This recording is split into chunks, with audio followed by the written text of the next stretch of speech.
A nossa terra veio a ser um rito, um signo de descoberta na qual o homem se encontrou.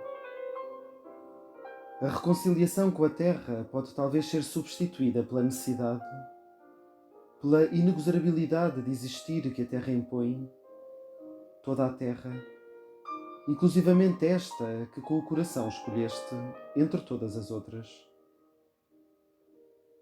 Quando nela ganhas raízes para a vida e para a morte, ela vai-te quebrantando até reduzir-te a pó. Vês com dificuldade e com dificuldade te tornas visível através da necessidade terrestre.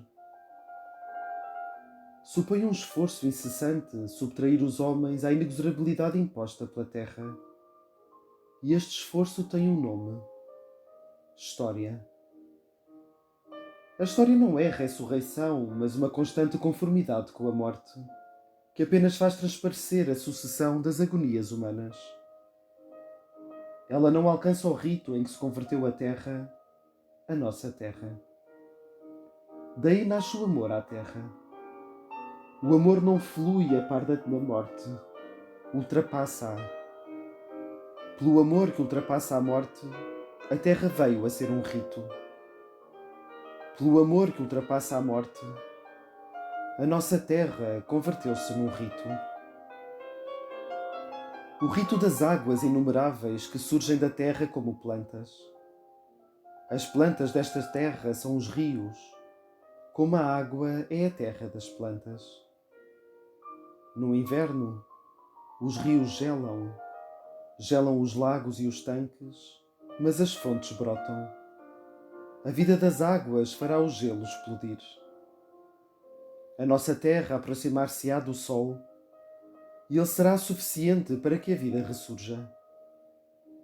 Reviverão as águas, reviverão as árvores, reviverá a terra e virá a ser um rito. Levar-te-á para lá do círculo da morte inscrito nela. A necessidade de viver, dizem a terra e a água cada primavera, não é talvez mais forte que a necessidade de morrer? Assim dizem a terra e a água no seu sussurro recíproco.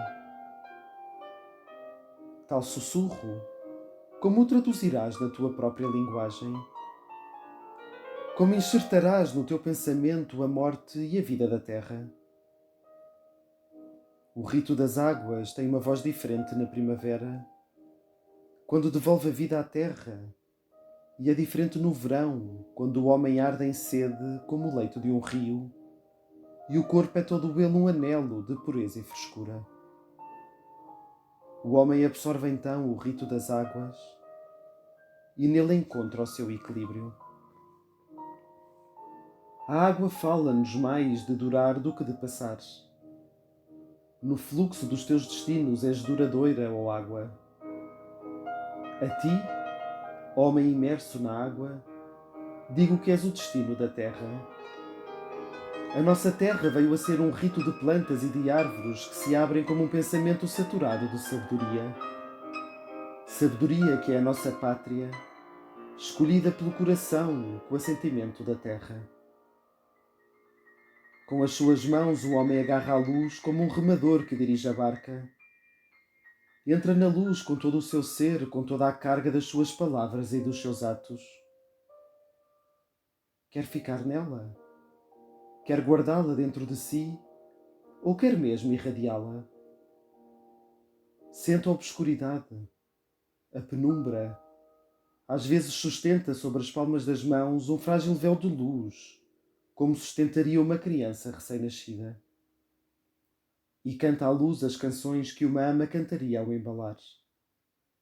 Depois cala-se, e as canções brilham até que a criança é envolvida na sombra da existência.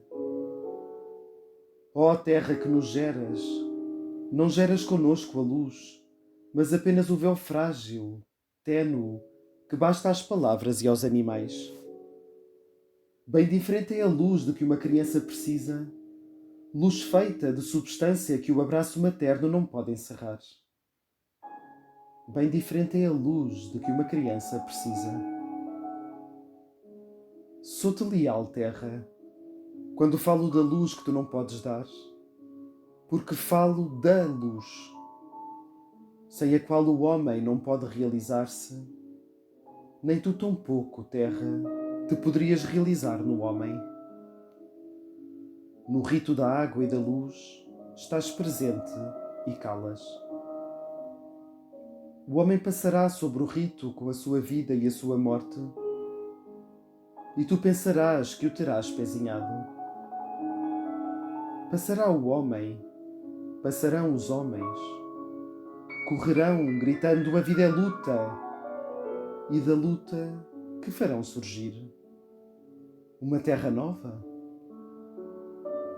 Quando a terra, depois das lutas dos homens, ficar plena da sua própria quietude, pensarás que a espezinha